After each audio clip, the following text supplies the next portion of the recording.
Hello, everyone. Catchy 13th Anyway, Catchy Gaming. Been a bit busy lately. That's half a lie. Yes, I've been busy, and it's been keeping me from making videos, but I've also been playing a lot of Battlefield 6 with my youngest brother. And that also keeps me busy instead of making videos. I could just make a video, not play Battle 6 with him. Maybe I'll make a video on that because I have captured a little bit of footage of me just absolutely sucking. But I had another video I was working on, and that kind of fell through, involving me building a new rig. The motherboard that I bought, it was a POS. Couldn't get it to function. And the company that makes it is utterly unhelpful in any capacity, so I'm returning it. So, with that, though, I kind of stumbled into Keeper. When they announced this during the Xbox showcase, this was one of the games that I said looked interesting and thought was a win. So I gave it a shot. So this game is made by Double Fine, the same company that made Psychonauts and Psychonauts 2, with a couple of other games that they worked on here or there. And the studio was founded by Tim Schafer. So this is actually a huge departure from the games that I'm familiar with in terms of what comes out of Double Fine, which is just basically Psychonauts and Psychonauts 2.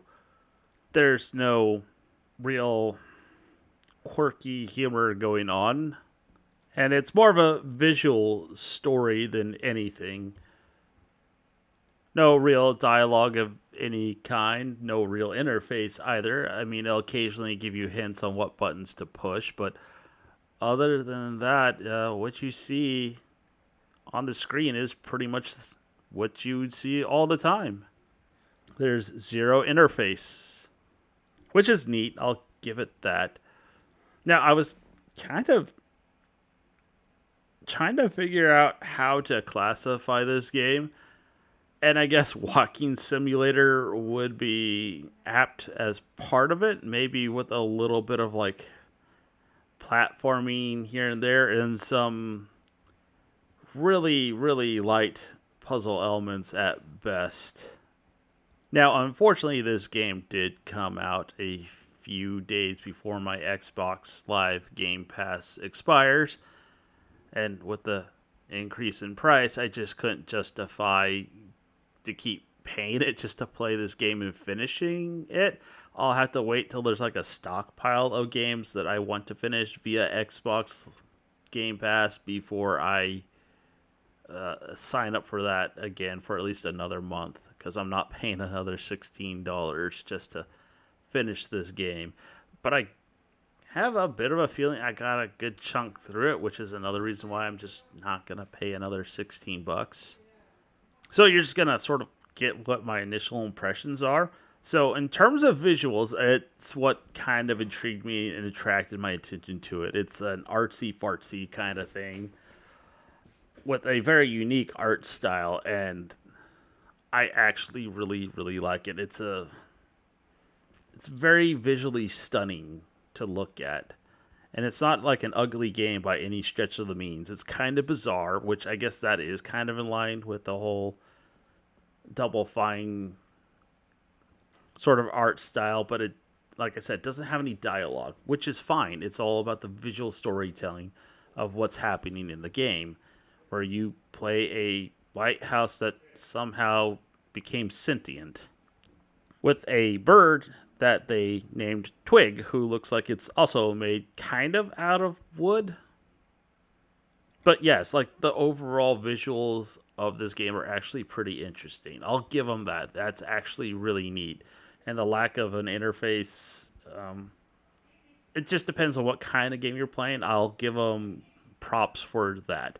Now, the one issue I am having with this game is the weird occasional stutter, which I'm not sure if it's my rig or the game itself. Like, you literally just saw it. It would occasionally happen, and I don't know why. It didn't happen often enough to be annoying, but it did happen enough to be noticed. Now, in terms of sound design, the game is actually pretty good as well. I mean, you can hear the lighthouse just sort of trudging along, as well as Twig making its noise and emoting, making its squawking noises, along with the various creatures you come across buzzing through the air, or you come across a giant one and it's like, roar. Well thought out in terms of its sound design. Now, in terms of gameplay, like I said, it's kind of boring. It is definitely a walking simulator. There's very little conflict, and what conflict they sort of show isn't really threatening in any shape or form. It's more narrative than anything. So if you're looking for something fast action, pace, shooting, stuff like that, the closest you're going to get is focusing the light on the lighthouse. And that's about it. It's a slow paced game with, I said light puzzle elements. I'm not even sure they were even puzzles. It was the closest thing that came to a puzzle was like turning a dial and making sure that they were pointed at a dial in the center. And that's the closest to anything that resembled a puzzle. Everything else is just manipulating the controls in some shape or form. I mean, it's hard to get stuck. I'd be surprised if you ever did, because there's no real puzzles. I mean, at times it's actually harder to figure out where you're supposed to go because you can't quite see where the landscape's forming and stuff like that. I don't know, I found it a little bit intriguing to keep playing though, because I wanted to know what happens to the lighthouse and what happens to Twig, because Twig started off being chased by these insects, and a bright light saved it, and it flew to the lighthouse, who then also saved it in return, and that's why it's hanging out with the lighthouse. But like I said, I'm not gonna fork over another $16 to finish what I'm guessing is probably only a couple of hours of gameplay. I already have 450 of the achievements in the game without even playing all that long. I just played for a couple of hours yesterday, and I feel like I'm probably getting close to just being done. So I don't think the game's going to be that long. At least I'm getting that impression. And in terms of like replay value, I'm not really seeing anything in terms of, yeah, let's do this again. So I don't think the price is really justified for how much it costs. I mean, yes, it is only $30, but I'm kind of questioning that price tag with what happens in the game. Doesn't really seem all that long. I mean, if you just so happen to still be subscribed to Game Pass for whatever reason, I'm not joining you in solidarity because I am protesting it. I just don't think $16 is worth what they're asking for in terms of what they're offering, because honestly, I only ever played maybe one or two games at best during that whole entire month that I do it.